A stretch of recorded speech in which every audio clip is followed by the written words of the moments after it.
మాకు చెప్పారు.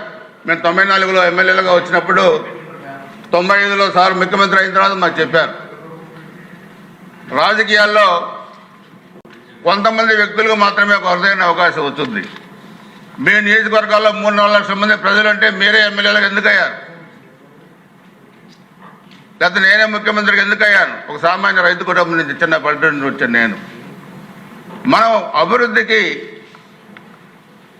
సహకరించాలి, అభివృద్ధి చేయాలి తప్పితే, ఎందుకంటే ఆ రోజు పల్నాడులో ఫ్యాక్షన్ చాలా ఉండేది.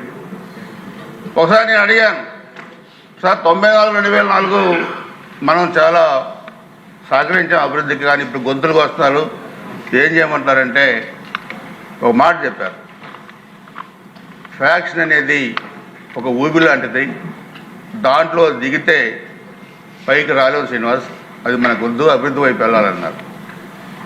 ఆ లక్ష్మణ రేఖే ఈరోజు వైసీపీ వాళ్ళని కాపాడింది, కానీ వాళ్ళేం పెద్ద ఎరగదీసే మగవాళ్ళే కాదు అధ్యక్ష.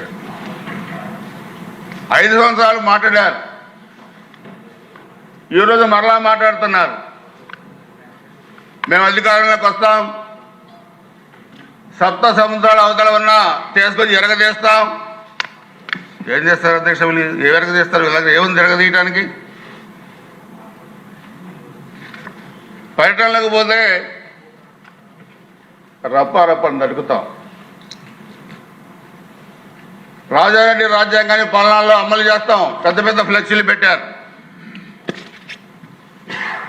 కానీ పులివెందుల, ఒంటిమిట్ట ప్రజలు